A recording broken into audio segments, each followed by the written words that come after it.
What's going on, everybody? Welcome back to Ohio River History and another episode of Thirsty Thursday. And this week is a little different. I'm going to have on our good friend Buckleboy here in just a few minutes as we're going to talk about his book, and we're going to hopefully, and I'm going to hopefully entice anybody that if you were thinking about buying the book, if it was on your to-do list to get this book, I'm going to give you some extra incentive to do so.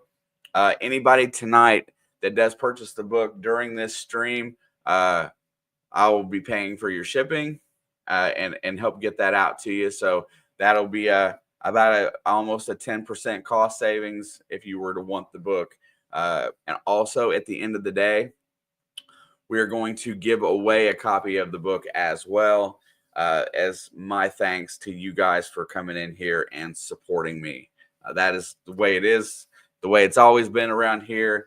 We try to do for one another, and we promote each other in the community, and we show those folks love because they're very important. It's very important to have a community. I'm going to go really fast. I'm going to go through some chat here. That's why I started a few minutes early today, so that I could get through some of these hellos, so that I could spend my time getting to know Mr. Plummer. So early on today, Brian was in early. Brian signed up for my membership program today. Brian, thank you. You know how much I appreciate that. I try to do as much as possible for my members. Next year is going to be different and even better. A lot of my content is going to be for members, period. Torchy was in the chat early. Welcome. Old Pelon as well. Thank you. Keegan was here early. Silver Wishes, thank you so much. My Muddy Mess, Miss Ann. Mainly Dirt Fishing is in the chat. Mr. Rob, thank you for coming in tonight. I appreciate you, brother. Very much so. Papa Rouse, what's going on, dude? MD Cash, what's happening? Thank you. Looking through here. And yeah, if you've been a member for a while, throw those out there. Throw your how many months you've been in the program, because you guys keep me going and keep me motivated. I love it. The man of the hour, there's Buckleboy right there hanging out in the chat early. Thank you so much. We're going to go down a little bit further. Important people in this community, the Iron Antler family, James and Risha are very important to me. I appreciate them being here. Mr. Kevin Hawthorne, longtime subscriber. I appreciate you. Miss Ann, My Muddy Mess, thank you so much. Thank you. Also tonight, I'm going to incentivize you folks. If you got things that you want to know from Mr. Plummer when we get talking, aka the Buckleboy, please ask the questions. Tag me in those so that we can do a really good job of exploring this man's expertise. This is a benefit tonight. When you get somebody that's put time and effort into a book, use that for your own, use that for your game. Ficus and Toast, welcome. There it is, the man, the myth, the legend, Mr. Johnny Small Pepper, another instrumental piece in my community. JSP is the best. Our good friend King Rick, hashtag Team Rick. And then there is Miss Angie right behind there. Hello, you troll. Yeah, whatever. Going to get through here a little bit. Mark the Senile Detectorist. Yes, sir. Make sure you guys get them questions lined up. Real Tom Kingery, thank you for getting that fixed. Cubot, what's going on, Suzanne? Thank you so much. Happy Bears in the house. Thank you. Ron E, welcome. Thank you. There you go. Tom Kingery, 33 months. Papa Rouse, 43 months. Love you guys. You're amazing. Riddles Relics is in the house. Somebody said that Randy was a good boy this year and got a nice present for Christmas, aka what we're going to be talking about today. Let me get a little faster here. Little Penny, welcome. Angie, thank you so much, Angie. You know I appreciate you. If you guys hear me beating on Angie, it's pure love. Pure love. Let's see, going down here, getting to the bottom. Owen Borden, welcome. 5 Mile, what's up, bro? Thank you. Miss Amanda, just chilling. Much love. All you guys. Marty versus Digging with Marty. Thank you. Thank you. Getting a little faster. I'm going to get to the bottom here. Thank you, Randy. Randy donated 5 memberships. If you were one of the lucky people that was granted one of those, first Thursday of the month is always special. It's always special and always a good time. I think I've gotten through most everybody's chat that has been in here.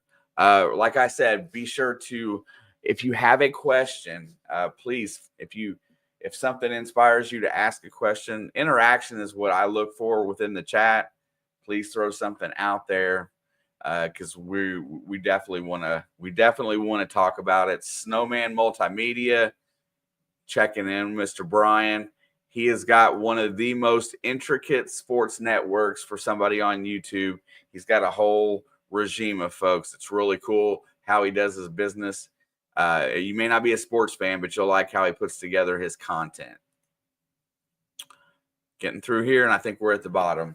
So this has been a long time in the coming. Mr. Buckleboy has been a part of my metal detecting adventure since probably, I want to say 2017 on the Instagram side. We were talking a little bit about it before we get going, and has always just been keen on identification. The man has his own ID group. He's put a lot of blood, sweat, and tears into this book, and it's a masterpiece. I've been going through it as I go to find parts that I'm interested in, but we're going to have a chat for a little while. Like I said, ramp up your questions after what you hear. Sometime today, I'm going to drop a keyword out there for a giveaway, and I'm going to be dropping this bad boy out in the mail to somebody in this chat. Only rules of the deal is that you must be a public subscriber and you must be present to win. You can't check out and come back later. The back of this book, this thing is so well made, so well put together. It is a great read. I haven't gotten through all of it, but I want you guys to know that it's well worth anything that you decide you want to put into it. But without further ado, Mr. William Plummer, aka the Buckleboy. Hey everybody, glad to be here. Yeah, man, it's been a long time coming. You know, the first thing that I did want to ask you is that, and we were just recently talking about it just a little bit. I never saw you for the longest time. So you were a camera recluse for a long time, right? Yeah, I still kind of am, but I feel like I have to do more than that now that the book is out. And I may go back to being a camera recluse, once the book is sold out. So we'll see how that all turns out. So meaning like the book's selling out. So is there the possibility of a second run when these are all gone, or is this it? I don't know. I'll have that dialogue at some point with the publisher and kind of see what we think, and also we'll see what my wife and I think, because our life has been kind of turned upside down with packing up books and storing and mailing books. So it's also been a bit of a sacrifice for us to get all of that done. We're not equipped to be a business. We just we're just a couple, and we've kind of been thrown into it, but it's been good. So if people don't quite get it, writing a book and getting a book published it's not an easy task. It's more work on your part than what you might ever think. It's not like just putting it all together and sending everything to a company and having it done, and then orders come in and you get checks. It doesn't work that way, right? Yeah. It's a lot of time and effort. I mean, let's face it, we all have our favorite relics, and we have our relics that are not our favorites, or things that we don't know as much about. I mean, I think, one of the things that I always noticed is I would always just say it's horse tack. If I saw a buckle or something, or a snap or a stud or a piece that I didn't know what it was, I would always just like toss it in the bin and say that's horse tack. But then once you're writing a book, you're like, well, crap, I have to figure out what all of these things are, everything that we called horse tack, because then it's like you have to learn so much that you can be if not an expert, at least very knowledgeable about everything, including the things that you didn't really find all that interesting, before. So there's a lot of time spent with that, and it's like eating your medicine. It's like, but you gradually come to appreciate those things. As the more you do that work that's needed for the book. Yeah, so I'm not going to lie. I love everybody here, and you guys know that. But I'm here to extract information today. I'm here to get some insight, a little deeper insight to some of the things that I covet and love. So you guys are going to have to bear with me for a second. So one of the things that I'm very most intrigued with is buttons. Not only buttons, the production, and then how many of them survived over the years after people immigrated to the country. And but I guess where my confusion starts to set in is, let's stay in the early 1800s for just a second. The one piece button that we find in all the farm fields everywhere we go, and all the old things. A lot of those you find, they were made overseas because of spellings of words like color and stuff like that. Um, when did button manufacturing, and which companies were the first big major manufacturers in the United States? Because I know through the 1830s and so a lot of our buttons still came from England. Uh, They did, Even our yeah, military. yeah, they did. Up until, well, really, you think about the fact that the copper mines in this country didn't even happen until what, the 1820s or 1830s in Michigan. So it's like, we didn't even have access to the raw materials, and even later on silver, because we didn't have any silver mines until Carson City and the Comstock lode. So that's just kind of like, that puts a lot of things in perspective in terms of what we were able to do. For copper coins, even most of the early copper coins in this country, those were made out of basically melted down ship boilers and items that were imported. So it's like a lot of that copper had its origin elsewhere too, which is kind of fascinating. But in terms of buttons, a lot of the button manufacturing was indeed, aside from pewter buttons that were cast on site, a lot of the button manufacturing was overseas. A lot of it in England, and we had a lively trade, back when we were colonies with England, in terms of them selling goods to us at whatever price. And then even after the American Revolution, with Jay's Treaty, a lot of that stuff started back. A lot of that trading and a lot of people, colonists in the time, didn't like Jay's Treaty, which basically opened up trade with England again after the Revolution, and so that continued, on through the War of 1812 and later. And so the button manufacturing in the United States didn't really start until, in any quantity, until up in the Northeast, in Connecticut and places like that, into the 1820s and 1830s. So there wasn't a lot of years of there really wasn't a lot of years of flat button production in the United States, because everything went to two piece in the 1840s and 50s, I guess, somewhere right around there. It's when it really Yeah, started to flip over to that way. So yeah, we were making them here, but they weren't in any quantity. It seems like, compared to the quantity that was imported at the time. yeah, so one of the things that I like most about the whole idea of relics is it's not where it came from, it's how it ended up where it ended up. Um, I had and I talk about it, a lot.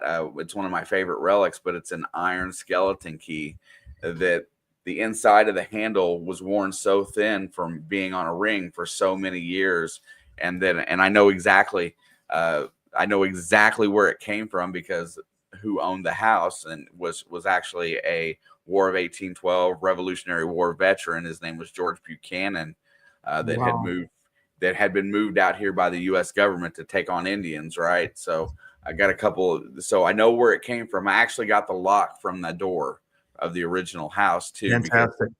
uh, and you want to talk about something. But the thing was, when I started to try to identify it, it kept taking me back to the late 16, early 1700s. And then I learned through research that a lot of times when people moved in and out of houses, or if they did move, they took the locks off the door with them, because the metal goods were so hard to come by and get, that when you left a place or whatnot, you took that stuff with you. So the locks actually came over from England in the 1700s at some point. So I got the key and I got the lock, and it's still my favorite because I know who owned it, I know where it came from, and I know how old it is.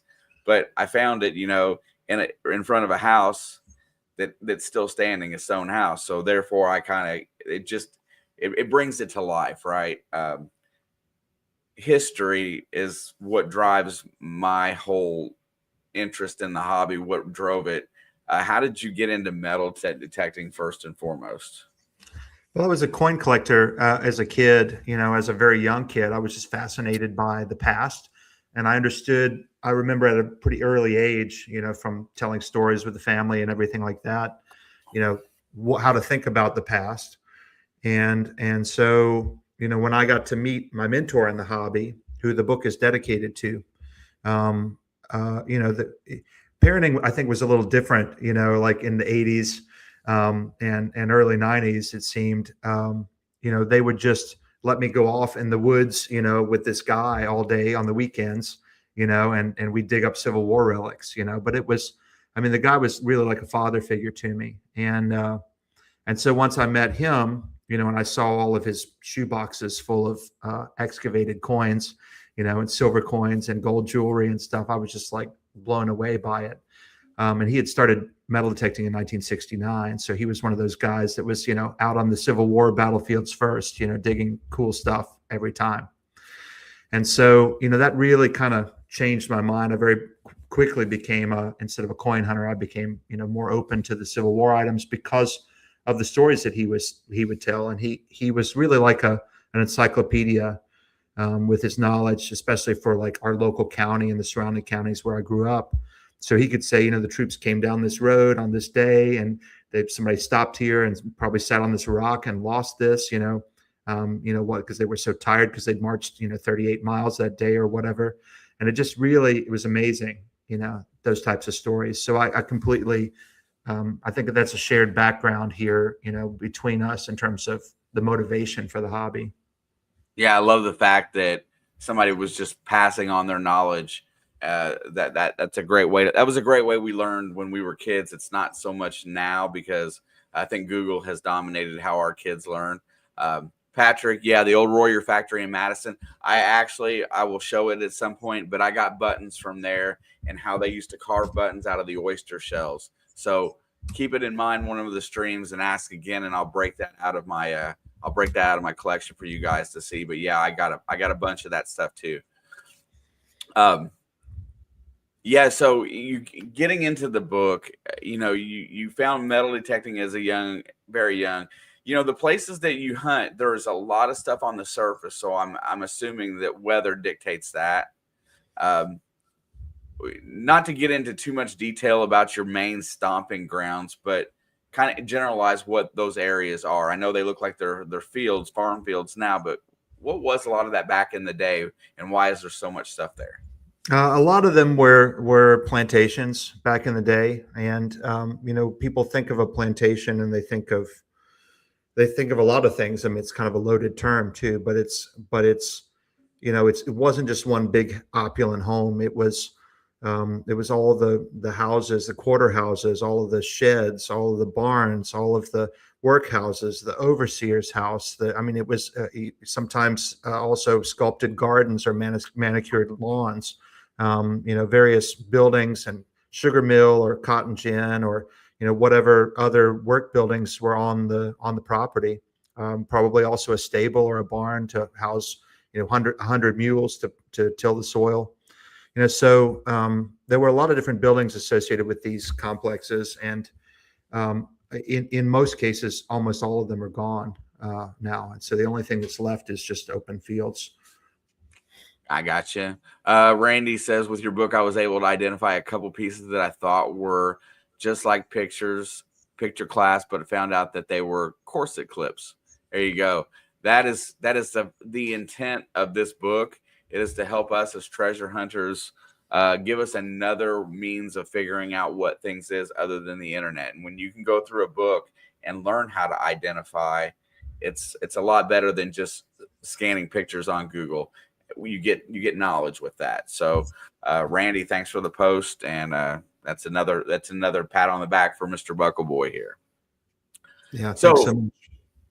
So here's the deal, folks. So at the end of the day today, I'm going to put it in the chat. I'm only going to put it in the chat one time. If you're not here now, then you may not be. You need to hang out. But I'm going to put it in there, and this is going to be the one time. Like I said, one opportunity. I'm not going to ask again. So if you're interested in receiving a copy of Mr. Plummer's book about relic identification, you're just going to type in the chat what you see right now. That is going to be it. I'm going to limit, and sorry for those of you that are on vertical, I'm going to limit that chat to the horizontal side. So because the other is going to filter through a lot of people, but you must be a public subscriber. So keep that in mind. There you go. That will be sometime here before the end of the night, probably within the next half an hour or so.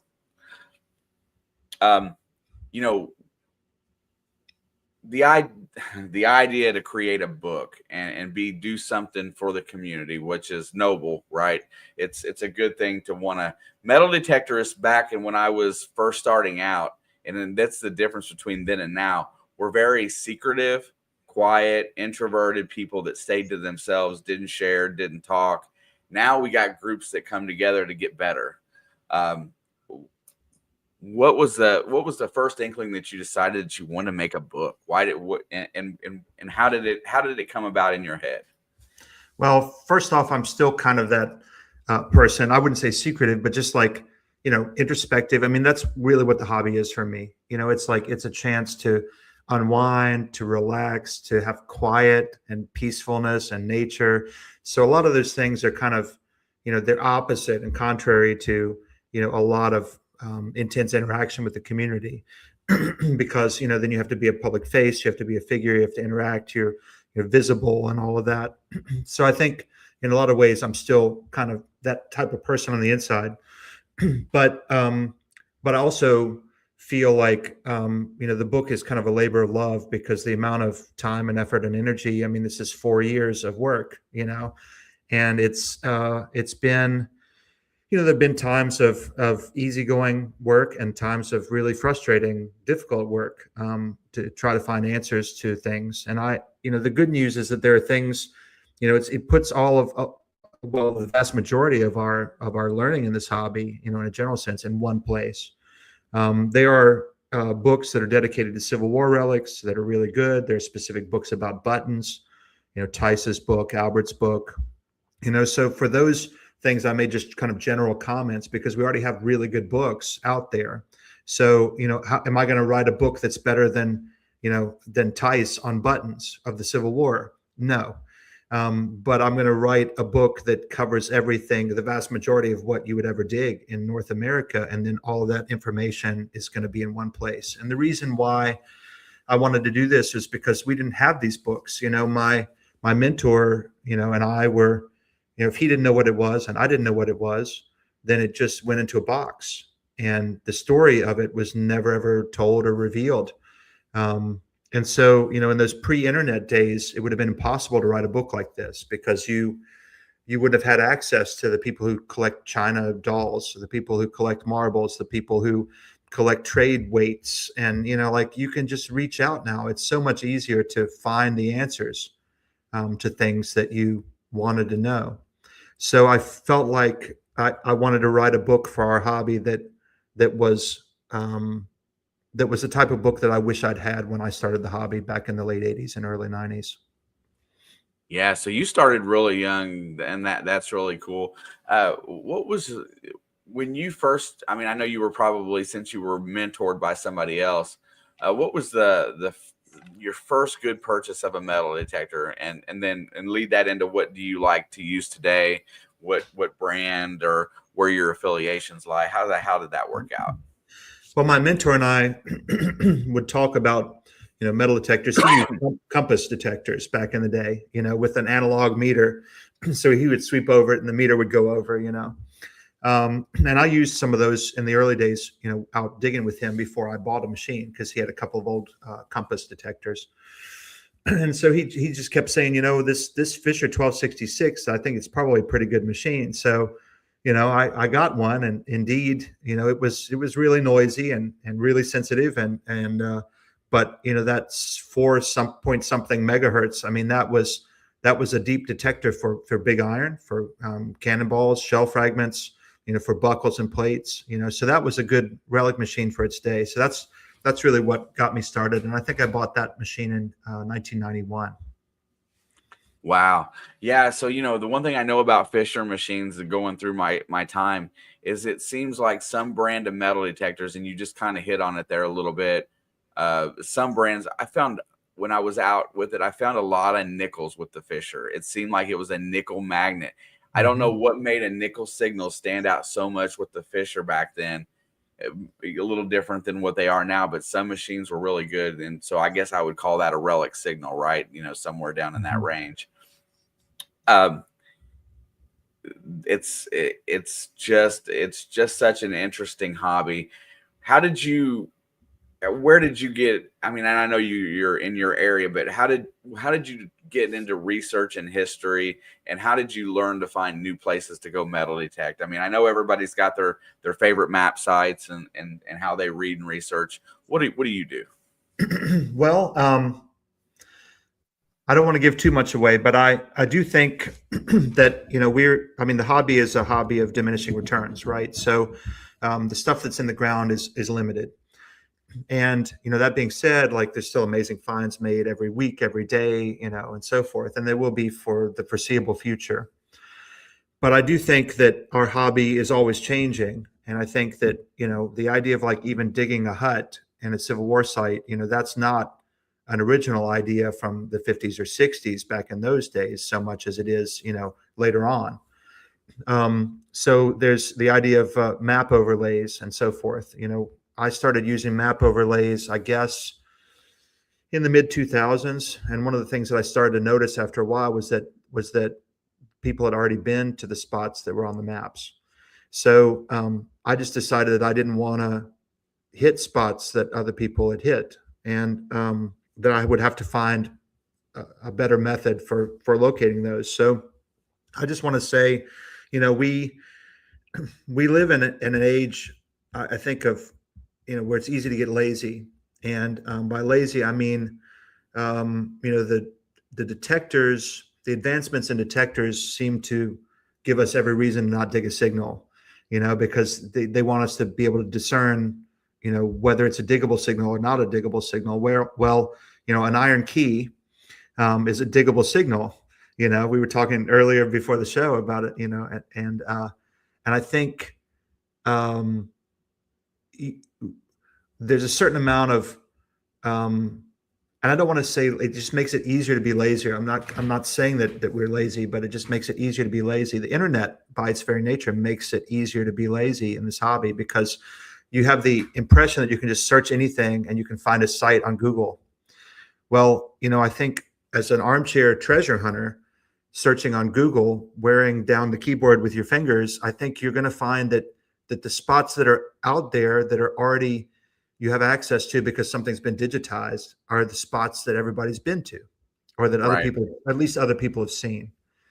And so I would urge people to dig deeper than that. And I would just say, whatever that means in your local area, if that means talking to people who've been around a very long time and recording oral histories, that's great, because then you're not just relying on something that you heard. You're able to go back through it later on and kind of take details out of it. Looking at records that have not been digitized, spending time in your courthouse and your local library. I mean, this is the type of work that yields really good sites. And then I also think, not discounting the boots on the ground approach, because a lot of the sites that are easy to find, that the signs are obvious, likewise people have found before. So if you want to really find spots that have not been hunted to death, you really need to be okay with spending time out on the ground, and okay with maybe not finding anything that day, because that's the way it goes when you're out scouting. So I would just say that, in terms of finding spots, um, that the armchair research thing is not all it's cracked up to be. Well, it's a really good generalized approach to find what's been put on the internet, right? Uh, the one thing I did notice is that if you pay a close attention and you get into the hobby as much as like maybe I have, just for example, the area that I dig, a local lady in the 1940s decided to write a book, and she went around the county and she got with a bunch of different people around the county and told stories of their childhood, where they played, what they did, what it was like early in life in here. And in that book, nobody knows about, and I don't think it hardly sold any copies, but it's like a treasure map. It leads us to, it led us to all kinds of stuff. And that's, and most of my major good finds came from reading chapters in that book and starting with the person who wrote it, where they were from exactly, and then going out and hiking down to the creek to find out where the old swimming hole was. That's where a lot of stuff that, and you know what, a lot of that stuff I'd never put on the internet. I never put on Mhm. YouTube, because that was stuff that was like, I don't know, it felt like mine, right? It felt like something personal, and that was the stuff that I didn't want to share. There's a lot of stuff that I didn't want to share. So that's a good method. And you're right, just talking to people, uh and then putting your feet on the ground. You may start looking for a house that you see on an 1880s map, and you may wander back in the field and find an iron patch. And guess what? There's an undocumented home that was back there in the 1830s when nobody was making maps. So, Exactly. so I get that, but yeah, those are all excellent. Do you like the use of lidar? Does that come in handy for you? It's not so useful down here. Because everything's been so terraformed down here from years of silt and rain wash and everything. It's not as good of a tool, but I know that people use it a lot, and that seems to be like the hot thing right now in a lot of areas, to find sites. It's really Uh, good for wooded areas for sure. yeah, yeah. With the over with the under so you can see through the trees. I mean, that's the thing. Just so everybody knows, one of our channel members did decide to donate a second book tonight. So there Woohoo! will be two of them that are donated, or there'll be one out of the chat tonight, and that'll be one more set out there. So that'll be $2 tonight, or two books tonight. So I got one that's going out, and we'll have to order another one here for Mr. Plummer.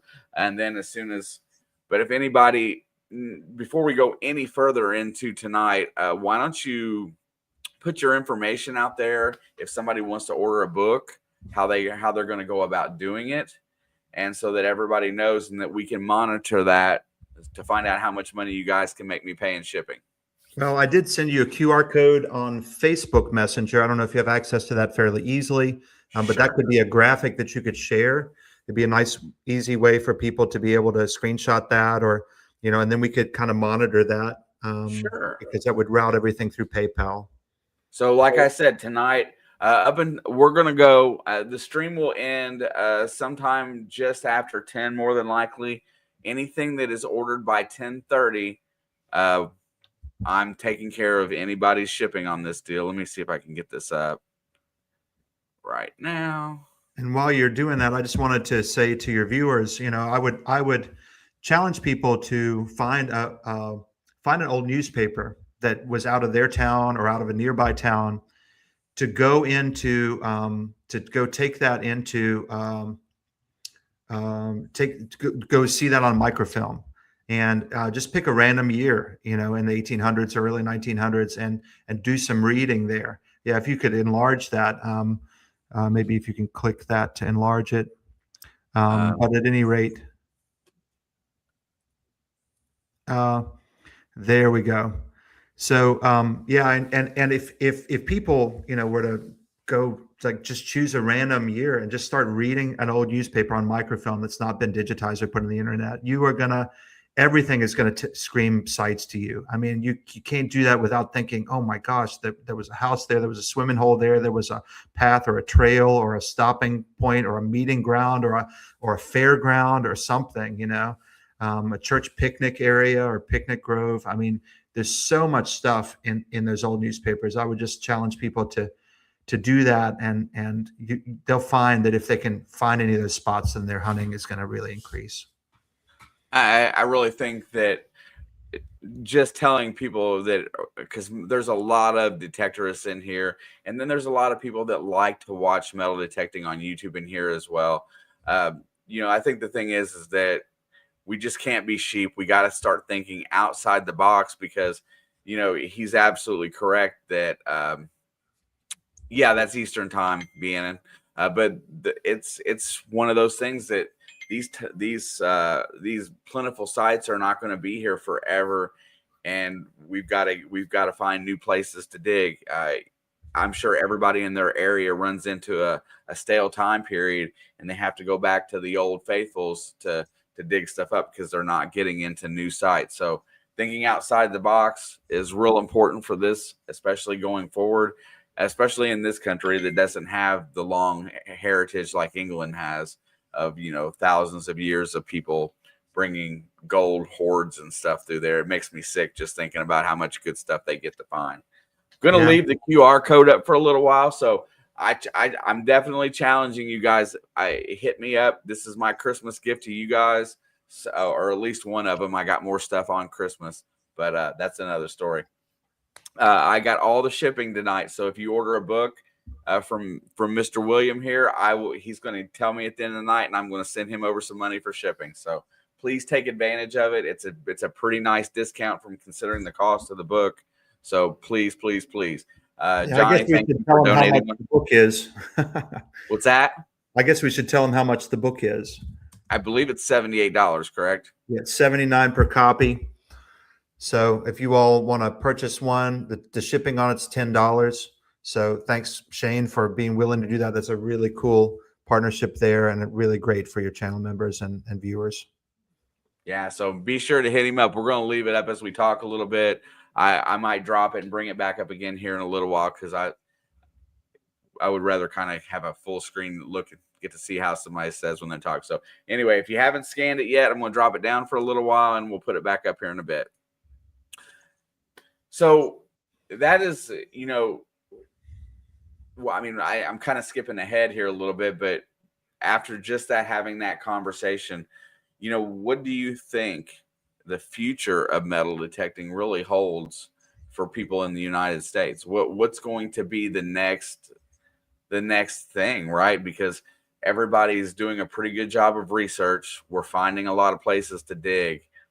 What from our recent past might be important in the future? Where's the hobby headed? What's it going to be? Well, I think we probably are reaching a threshold with detector capability and technology. and I I say this as a person who's not a representative, and I don't sell detectors, but just what I've noticed is it seems like that pace is slowing down, and the pace slows down, with any technology, right? It's like you put a lot of energy and money and finance into, gaining just a little bit of performance or a little bit of depth or a little bit of whatever. So I feel like that pace kind of slows down naturally with any sort of development, as a human being, be it science or technology. But also I think that probably one of the ways that we'll compensate for that is not only by finding spots that don't have much of a record, either written or certainly digitized. Awesome, Jersey Ray. Wow, wow. But I also think that part of the future of the hobby will be actually literally moving dirt on old sites, because honestly, one of the things I've learned down here is that the vast majority of what is there to find, you don't ever find. And that's not because I don't have a capable detector. That's not because, but that's just learning from the soil that's been plowed many, many times now, 3, 4, 5 plow cycles. And I really think that the future of the hobby will be moving dirt on old sites to make them give up new things. Yeah, I will use an example. My friend Brian B. Higgles, we were down there digging they drained that lake out that was a swimming, that was put in from this lake was built in like the 30s, right? But went down there, we scanned through the beach. Everybody went through it for over 30 days because, it had always had water. And then there was a couple guys down there that were digging down to the clay, because guess what? You know what happens to gold and sand? It sinks, right? And sometimes things were sinking beyond our capabilities of finding them. And so they're digging out while this lake is drained. They're digging out large portions of area, and they're finding great stuff, right? So things, if you don't have a clay base or something real hard base, things are going to get further down the heavier they are. So that's a pretty good point. I was sitting here, my brain was thinking like far into the future, like we're a place where I used to dig. There's a landfill, and I'm like wondering if that landfill is going to produce good targets, 200 years from now. I mean, what's that going to be like? I mean, it's trash now, but what's left out there? What's going to come up out of the soil? What's going to be new? I always try to think about things that I have no control over. Right? It's just like ADD, I guess.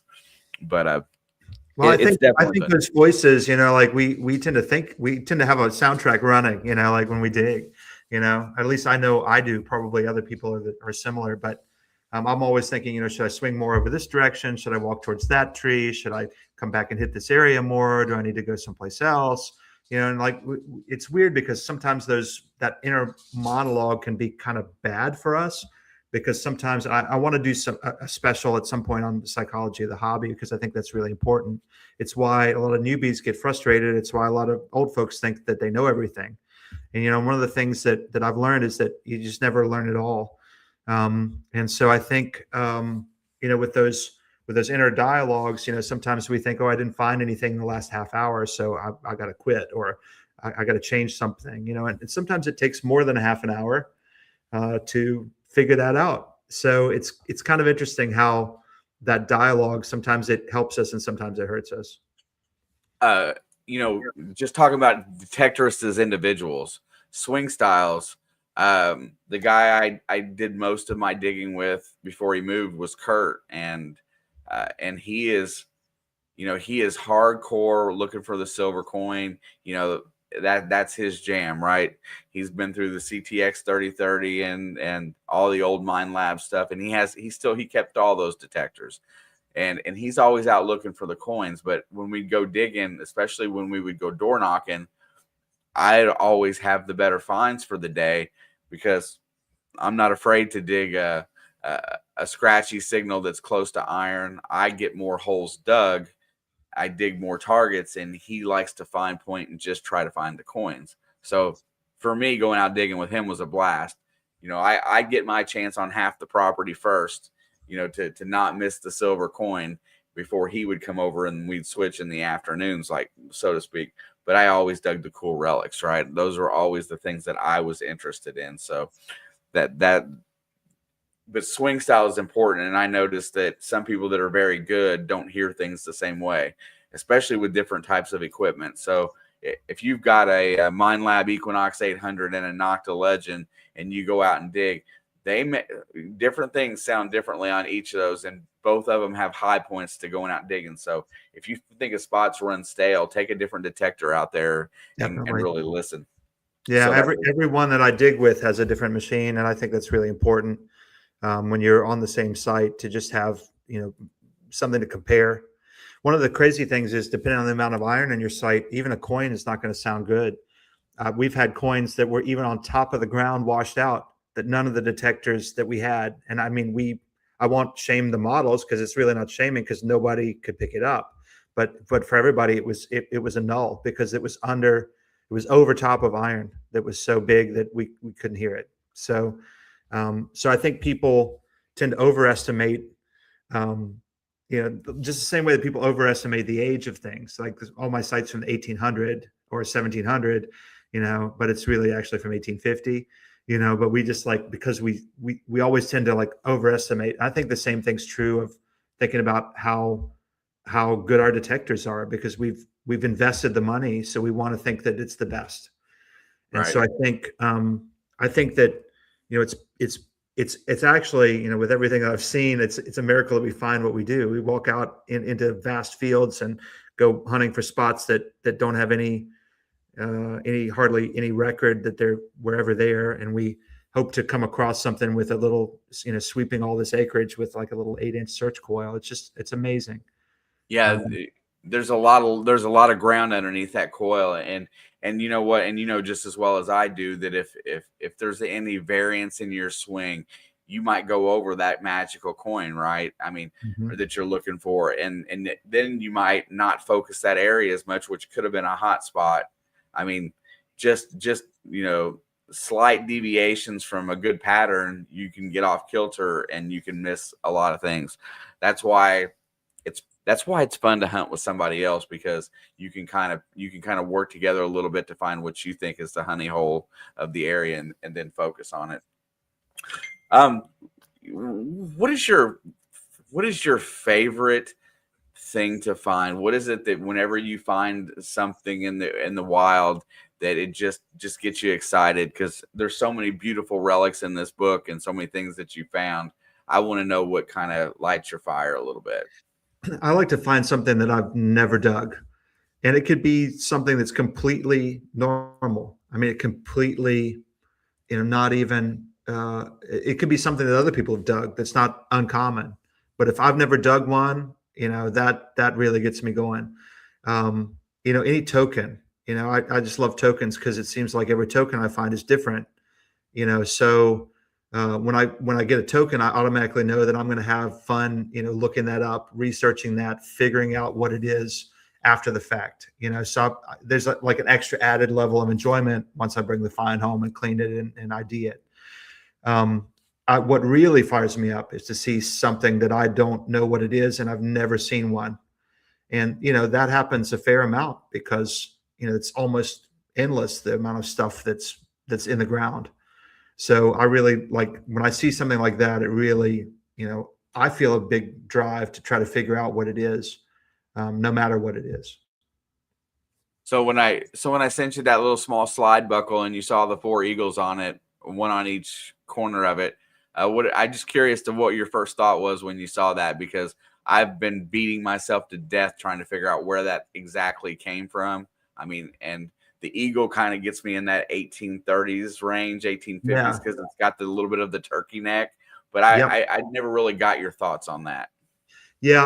I looking at that find. I don't know if you have a picture of it. You can flash, but um, looking at that find, it's obviously engraved in a way that it was meant to be seen. So I think it probably is not in the realm of like horse tack buckles or something like that. It's got to be something like a shoe buckle or some sort of a find that was meant to be seen, just because of the decoration on it. Yeah, it was really strange the way the shape was, and I've got it on my phone here. I'm trying to get it over. Um, let's see how I can do that really fast. But it was shoot, I had it. This picture here ought to do just fine. Send it to. I end up sending everything back to Facebook. It's amazing. Yep, it's so easy to do. But the ironic part of the site is where it came from. It came from up on top of a hill above a town, and the oldest house in the area. The house was built in the 1830s, um, and not a lot of other good stuff came out of the ground. It had been trashed over the course of Wow. that time frame, right? So you're constantly fighting chunks of pot metal and just everything. And so, but it was one of the only real clear signals, other than an 1838 large cent that was out there, and there was just a few other things from that time period, but we couldn't find any record of military. I thought that the eagles on that might be signify something from the postal, for some reason, because I seen some eagles like on some old postal bags that look similar, and that's where I was headed with that. But it's just one that has been it's been haunting trying to figure it out, because, and I've sent it to a bunch of different people, and nobody's ever really seen it before, and that's what you hope for, right? You hope that somebody has Yeah. actually seen Yeah. something before. Yeah, it's interesting. You can figure out a fair amount of just general stuff just by looking at the shapes of things and the detail and design and kind of estimating the age on those types of things. But I think I think a lot of it too is, there's so much stuff out there, so much material culture, and so much that's been created, mass produced in the United States or imported to the United States, that it's really hard to find, because let's face it, a lot of these things, and I think I was talking on Quarter Hoarder here last week about about suspender buckles. You don't go into a museum and see suspender buckles because they're all in the ground. These were just the normal items that everybody had that people didn't give a second thought to. And so, to find something like that on an original garment is like super, super scarce. So if you were just to have a suspender buckle and be like, "What's this?" and to not have any access to patents or any prior knowledge or nothing in the relic community and no books that ever mentioned it, then you would think, "Well, gosh, I have no idea what that is." Nobody knows what that is because you can't find one still attached. It's so rare to find one still attached to a garment.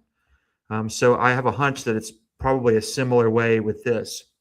My hunch is that this is some sort of ladies' waist buckle, just because the design, is there, and it tells me that that was meant to be seen. The general shield shape, it's kind of like it's like a shield. It's like a double shield, right?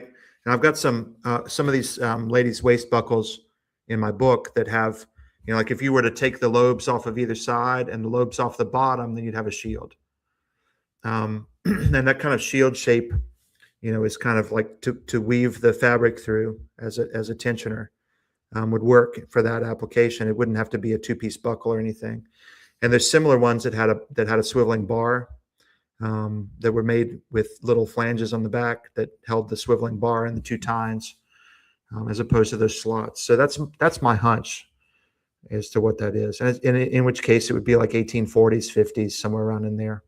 Yeah, the turkey neck on the eagle is the one thing that was kind of different, because like the 1850s and 60s, that became more of a less defined turn of the eagle's head. I don't know how to explain it. I call it the turkey neck is what I call it. But I can see that too. It's like the back of the seated quarter, didn't have that long of a neck and so forth. I can definitely see that. And one of the things that's weird about relics like this, when you see an eagle, is that we're dealing with a non-standard, non-regulation, non-U.S. eagle here. I mean, this is a patriotic motif, right? But it's not a U.S. government. It's like when you see a flag that's like printed on something. And like somebody was talking about like counting stars on flags from an item that was made around 1900. And I'm like, right. Well, you can't do that though, because it's not an insignia. So it's just a design that everybody knows that that's a flag, so it can have how many stars fit, right? So it may be the type of thing where just the die sinker was like, got carried away with the neck here. It's fascinating. Like, you never know. Yeah, and that's the hard part.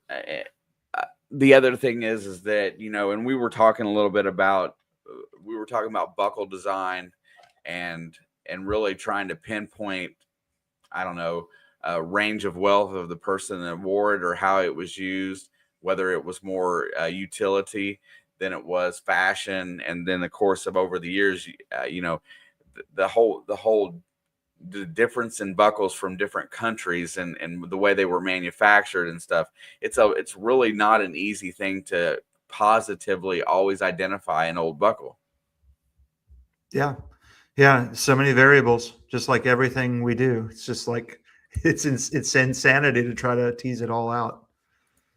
Let's see, get that one back up here. Also, one more time, guys. Going to go ahead and drop the QR code for the book today. Once again, I'm purchasing shipping. Johnny Smallpepper is donating a second book tonight, so no matter what, everything's squared away. And where that digging it back Charlie's at, I'm gonna have to get on him about getting in here and getting his order tonight, because I got to pay my debt to him. I owe him a gift card for members night, so he's gonna have to get in here and get his stuff ordered. I'm gonna yell at him really quick while we're sitting here.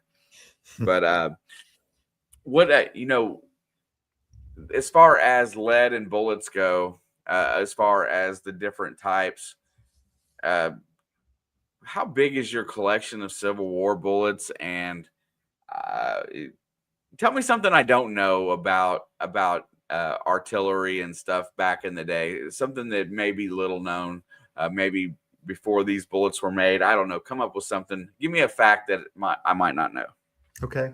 So I have two interesting facts. One is, the logistical nightmare that the Civil War presented, because it was in a time when ammunition was so unstandardized. I mean, you had people that were converting flintlocks into percussion cap. You had people who were firing round ball muskets. You had people who had bullets, for rifled muskets. You had people that had hundreds and hundreds of different types of ammunition, from pistols to the very latest Spencer repeater and things like that. And so it's like all these carbines. And, if you look through the McKee and Mason book, which is kind of the metal detecting bullet Bible for every round that has ever been made or found, it boggles the mind, because you're like, you look through it and you're like, oh, I'm here to ID something. But then you take a step back, and this is the part that really gets me.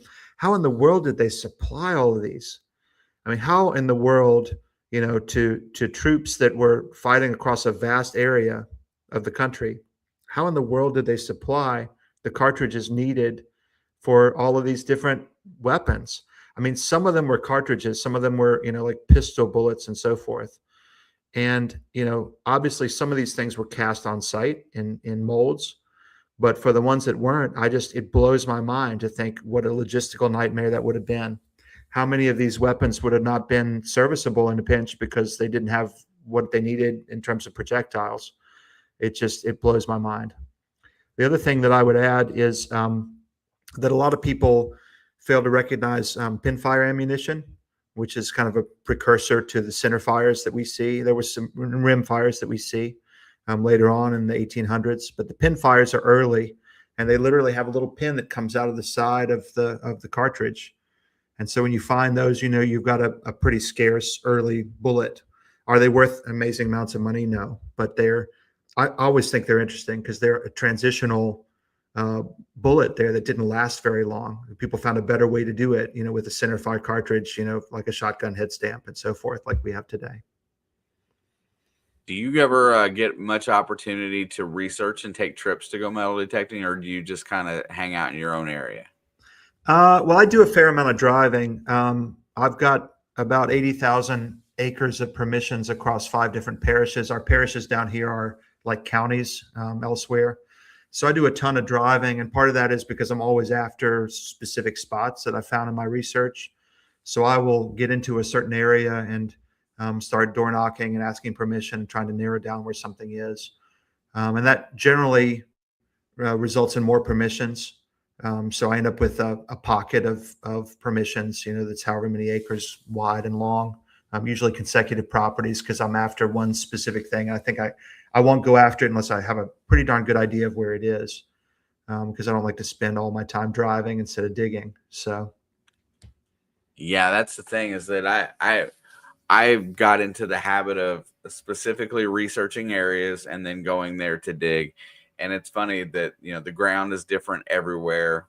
And it just amazes me, what you can find by doing research and so on and so forth. You did dedicate some time to bottles, marbles, beads. I've never really found a whole lot of beads. Where did that section kind of come from in your book? The beads, yeah. I really didn't find any beads until I came down here, and then I started finding beads that had washed out from the rains. Kind of like Native American artifact hunters will find points that are washed out after plow. It's a similar thing down here, but you just really have to keep a sharp eye for them because the things are so tiny. But what helps us down here is that we got a lot of fine silt. So it's not like you're looking through rocks and shell and all kinds of stuff that you would have elsewhere, perhaps. So I started getting interested in the beads, and then I realized that I had to write a section on beads. So I had to learn all about beads, in order to write that, which was that was a chore, but I learned a lot about it, in the process. And what I learned that's important for folks who find beads is there in the book. Yeah, just kind of going through all of that stuff. Transition, and we were talking about the transition of keys and getting to the modern keys, and then locks. Old padlocks are very intriguing as well. Uh, do you have anything that is a specific favorite as far as like the old locks? I personally like railroad locks. They're really fun to find, and they're usually pretty heavy duty. You got something in that area that you really love? Yeah, I actually like they're like a little narrow 1880s, 1890s lock, and they're kind of flat. They're kind of square but with rounded corners, and they're kind of flat. They usually have a flat shackle at the top. And some people see the ones that have US written on them and think that they're, United States, but they're actually US lock company. But I really like a lot of those because there's a bunch of different varieties of those, and they're just kind of a neat, narrow time period. Some of them are made by various manufacturers, but I just find those things fascinating. And I also like a lot of the early, cast iron smokehouse locks too. I just think those are really cool, but they don't ever survive in really great condition down here, so it's kind of hard to restore those things. Yeah, absolutely. Charlie, I see that you made the chat. The book is $79 for anybody that hasn't remembered. If you scanned over it, Charlie, your cost for the book is $69 because I got the shipping and I got shipped in. 79 plus 10 in shipping. So it's yeah. 79 without the shipping. It's 89 with. So yeah. So but Charlie has an extra 10 that I owe him this week that's from a right. members race. So Great. if he sends it to you, he's going to send you. You're going to be a little bit light. I just want to make sure that you remember that. I'll remember that. Yeah, of course. And you know what? Since it is closing, godly, we've done this. I can't believe that I started early and got through the chat by 9 o'clock, and I haven't gotten through half of what I wanted to, and it's almost 10. I'm going to run this to about 10:15 no later tonight. But what we're going to do right now is we are going to give away the first book. This one will be the Johnny Small Pepper donation. So if you win that, that will also Johnny's going to take care of that through me. So that money will come from me as well, Mr. Plummer. So just keep that in mind. Great. So that way that I'm only going to send you one lump sum at the end of it. But everybody needs to know that Johnny Small Pepper donated the book. So we're going to get this over. The giveaway tool is up, and I'm going to drop the thing down here for a minute. We're going to give away the first copy here. So good luck, everybody. Get this thing riding high. I show 33 entries. That's good odds. The odds are really nice right now that it's down to 2. And like I said, we only haven't said the word not one time. So there you go. The drawing will happen in exactly 1 minute. So when my clock strikes over, I'm going to roll it off. Good luck, everybody. Please make sure your entries are in, and we're going to roll this thing here really soon. FLX Detectorist, what's up? Haven't seen you in a hot minute. I do see you on TikTok a lot. So good job over there with your live streams. And yes, everybody, please thank Johnny Small Pepper. No better person in this community to hang out with. And just so you guys know, I will be on over there with Johnny more than likely this coming Tuesday. Haven't been on one of his lives in almost probably a year and a half. So get lucky. You might want to stop by and see me over there. It'll be interesting. All right. 30 seconds, and then I'm hitting the button.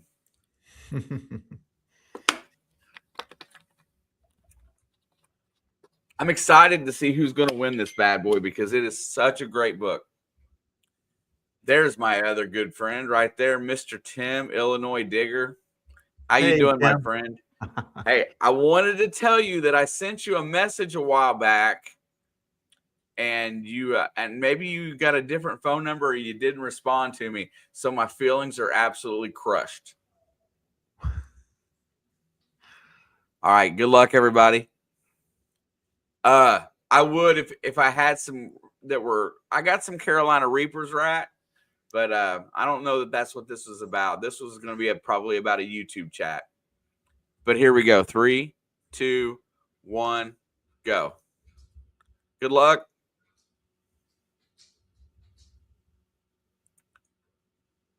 Who's it gonna be?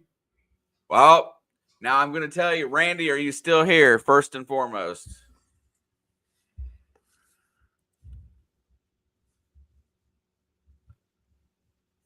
Randy Riddle, you got 60 seconds.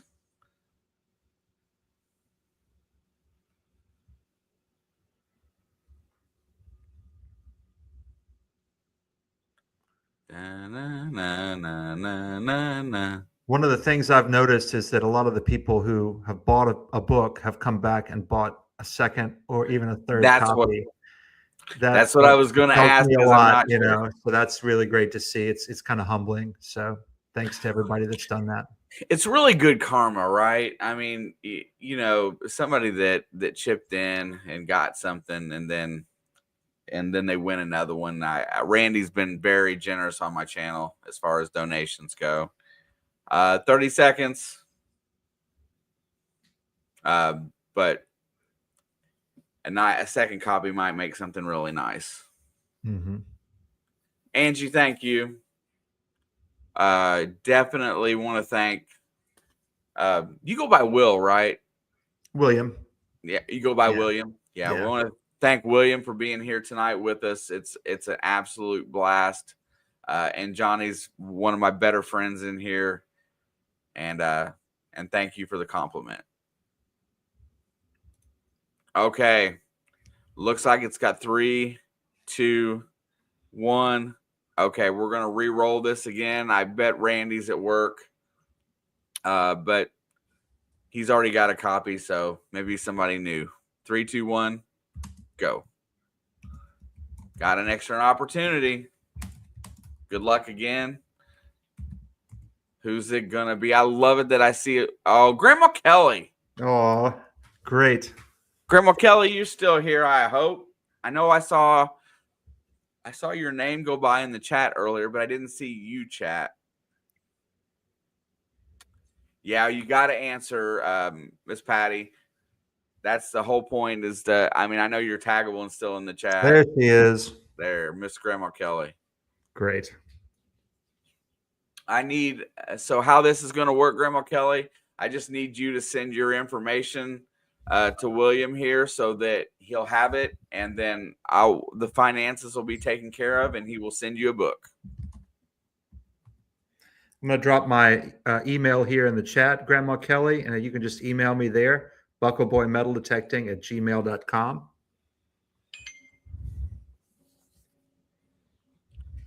All right.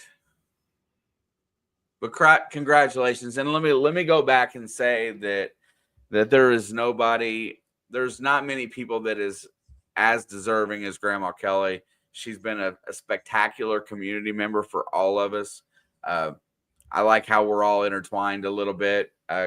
If you guys didn't know it, I had a little help for Grandma Kelly when she started out. She was a Monday digger for a good long while. I love the fact that we're such a tight-knit group. It's really nice to see it go to her. So congratulations, Miss Kelly. And we're going to go on for a few more minutes here, and then we'll roll off the other one here shortly. So please hang out if you're interested in winning a book. Also, if you're interested, be sure that you get your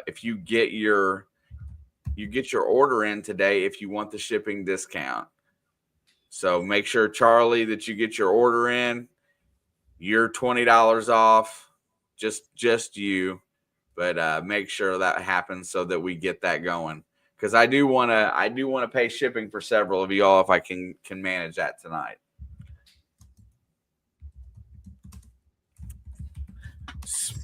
So this year took you this book took you how long to write? 4 years? It took 4 years, but really, I was looking at stuff, identifying stuff all the way back to the TreasureNet days, so back in the early, I guess mid 2000s, and American Relic Hunters Forum before that, which was like way back in the dark ages of the internet.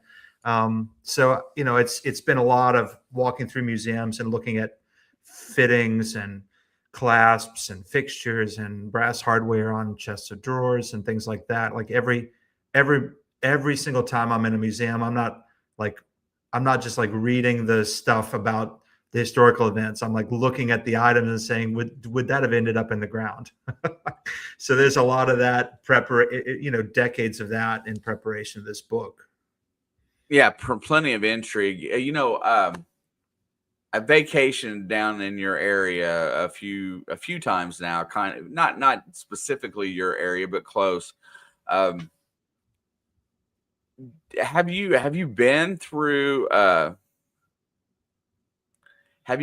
like New Orleans and found any residences or anything to dig there? Because that's probably the most intriguing city in the United States, next to St. Augustine or maybe Savannah, Georgia, as far as the South goes. Uh, when I was on vacation down there, I noticed that there was very little ground in the city that you could actually step on grass, but I didn't know if you were able to do any detecting in New Orleans. Yeah, there are some yards throughout the area, but they're generally small, and there's not a lot of them. What is interesting is when they do tear up ground, because I mean there's an immense amount of history there, going back, gosh, almost 300 years, and so when anytime ground gets moved, anytime there's any road work done, anytime there's a sidewalk that comes out, that's the type of spots that you want to get in. Yeah. Charlie, thank you. Charlie paid in full, so that if anybody else needs a discount, they can hit me up for it. So I appreciate you, Charlie, and I know William does too. Absolutely. Yeah. So I spent some time there, and then the other thing, and you might know some of the history, but we went and stayed at Dauphine Island and in Alabama, which is just a little bit east of you. And then I went out there and I got to go to those two forts right there on, and I got to, go and examine those and walk around those areas.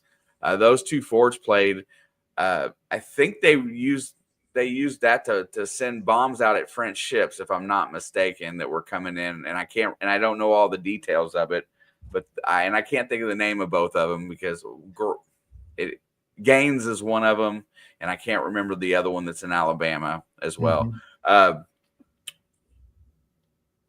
Those things were built to last. Those forts were built I got some amazing pictures somewhere, and then I'll share them probably at another time. But I guess those played an integral part in the War of 1812. I'm guessing. Yeah, I would imagine so. I don't know as much about those over there on that side of the over in the next state over, but the forts along the Mississippi here in Louisiana were incredibly important, and to the point that when Farragut basically sailed past them, and gained access to the Mississippi, that was really a pivotal point in the Civil War. And of course, then taking New Orleans, taking Baton Rouge, sailing on up towards Vicksburg. But there's a tremendous amount of history, along these waterways, and that's really true in every state. And I think I said so in the book as well, maybe in the chapter about coins and talking about the discrepancies between numbers of copper coins versus numbers of silver coins found. I think that a lot of that's related to trade, and a lot of that's related to affluence along those waterways, because people had easy access to be able to mass produce crops and other items, and to take those out and ship them out in the world. Because with crops and goods that were perishable, they were only as good as you couldn't make more than you needed, right? So you couldn't sell them before they spoiled. So you had to have access to transportation on a waterway instead of over a land route, because of the time involved. And the same thing was true with manufacturing and stuff like that. Those were all in port cities, so that people could get those goods out that they had made with ease.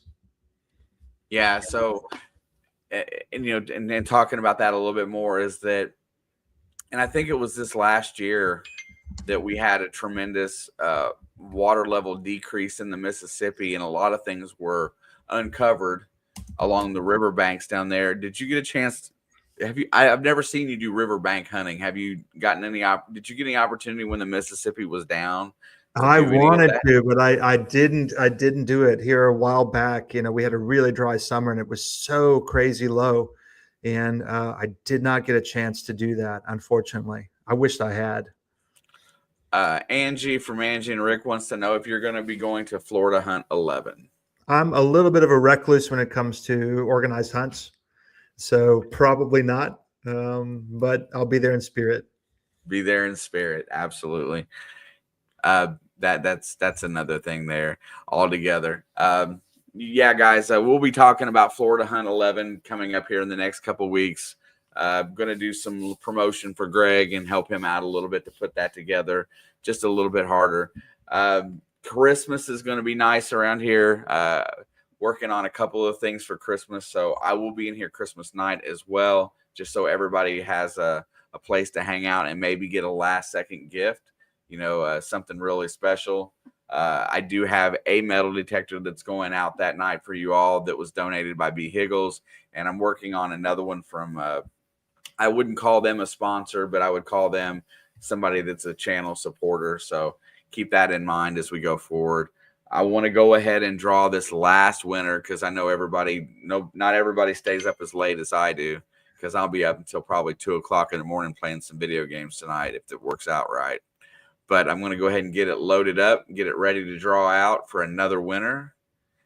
And then we'll have a little bit more of a conversation, then we'll say goodbye. But if you guys have enjoyed having William on here, if you guys leave some niceties in the chat, maybe he'll come back in after Christmas in January, because I still have a whole other line or list of things that I wanted to talk about today, but the time just didn't really allow for it the way things went. So if you'd like to see him back, and there you go. You get a nice autograph on every copy of the book, just so you know. I'll just show you guys right there. It's signed right, y'all. This is the copy that I'm sending out is not this one. It's still in the box. I never broke it out, so I never touched it. But this next one that's going out will be mailed from me and not Mr. Plummer. So let's get that thing drawn out and let's get another winner. Awesome. A lot of fun. Good luck, everybody. Let's see. I can't believe how fast time goes when just. Oh, wow. Look. What's that? They're digging it back. Oh, my screen's a little wonky at the moment. Let me get that up here. Grandma Kelly's still up. Wow. Charlie. Run one. Okay, so we're going to run 2 more books. There we go. Charlie, thank you for supporting Mr. Plummer here. And so this one will be coming. The third one will be coming for him as well. But I'll be sending over the money. So we got to get this written down. So right now, I'm sending you money for 2 books, plus anybody else's shipping that orders tonight other than Charlie. Thank you, Charlie. I appreciate you, brother. And before I roll this out, I wanted to shout out somebody really quick. Mr. Patrick is a friend of mine here. Here I Am. Make Stupid People Famous is his YouTube channel. Won the detector in here the other week, and he's going to start making videos. So if anybody would like to go over and show him some support for his channel, I would greatly appreciate it. He's been very gracious in winning, and nice shout outs, done some videos. So I would appreciate if anybody goes over there and checks him out, as he got his Find X Pro and he's going out and hunting. He's been very gracious to be thankful for it. So I would like to send some folks over there to see him.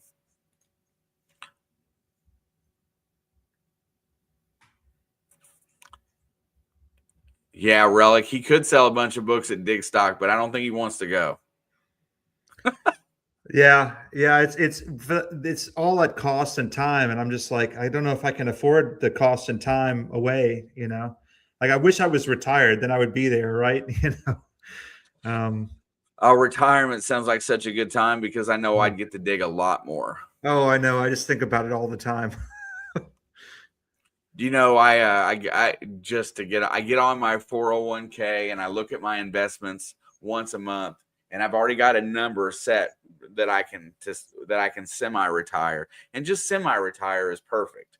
Because that just gives me more time to do what I want, and I keep watching those numbers. Sometimes they grow. COVID really effed my life up as far as my stocks and stuff like that went, but that's another story for another day. It's just now recovering from it. So, The yay. only thing that benefited me during COVID was the time to dig, you know? Like, I dug so much in 2020, it's just like, and I made some great finds, but it was because of the time spent, you know? Yeah, that was the bad thing is that I work at a giant hotel and casino, and I ended up it before COVID was over and before we could reopen. It ended like a never-ending episode of The Shining. I was wandering around the place by myself on a Razor scooter. It was so big doing checks because they laid off almost all of us, Oh my and gosh. I ended up talking to ducks sitting out in the backyard because I had nobody to talk to.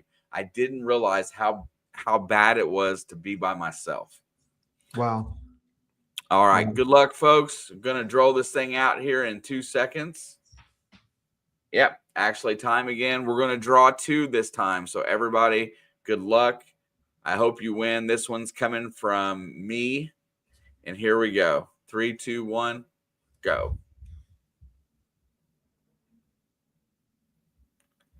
Who's it gonna be? Mainly dirt Yay, fishing. mainly. Listen, Rob was talking that he wanted one, Rob and said he guess wanted what? it. Yeah. Congratulations, Rob. You have you're right there at 10 or at 10:16. Brother, I will get this thing lined up and mailed out to you.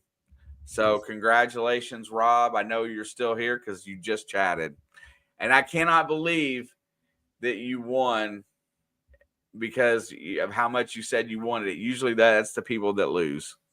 All right, one more time. This one's coming from Buckleboy on my dime, or actually on Charlie's dime. Thank you, Charlie, digging it back.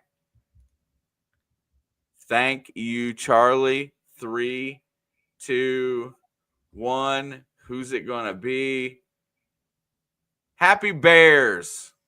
Are you still here, Happy Bears?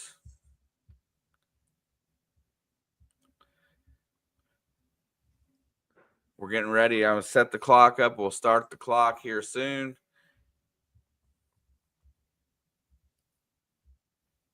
I'll let my phone close, so you got an extra second or two.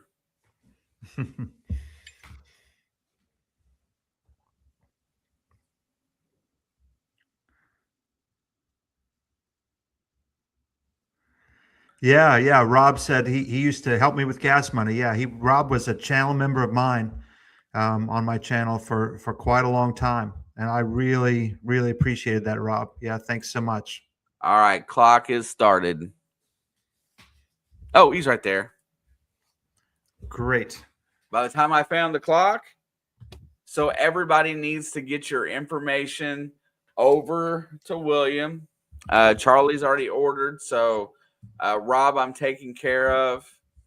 Let's see, and Grandma Kelly, and Happy Bears, you need to get your information over to William. Please email him. And I just that dropped is, my email there. yeah, there you go. Anybody that needs to get their information over, the sooner you get it over, the sooner he can get it ready and shipped out. Man, it's an absolutely cool time tonight. Charlie, Johnny Small Pepper, you guys are the absolute best. I definitely appreciate you guys making it great. William, if anybody else ordered tonight, hang out for just a second when we close the stream down, and we'll chit chat about a few things. Sounds But great. everybody that came in tonight to support Buckleboy. I appreciate it. He put a lot of love and effort into this book, and it's been a pleasure to have you. I think we want to have you back. So I think I'm going to try to set up a day in January. Maybe we can do this again a little bit and see. I got some more stuff that my brain hit today that I want to talk about. If you'd like to come back sometime, if you don't have the time, that's cool. But happy if you to. do, we will do it. But everybody that's been in the chat tonight, I want to tell you guys I have a happy holidays. I will be here on Christmas, but I hope to see you guys soon. And if you didn't buy a book tonight, shame on you. But I hope you buy one before Christmas, because we may never see them again. Once these are gone, they may have value, because there's some books out there in the community that have disappeared and you can't find unless you want to pay a couple $100 for them. So that being said, good night, everybody. I'll see you guys on the next one. Thanks. Oh, shoot. The wrong outro's up. I'm sorry. I forgot. It's my. Oh, no.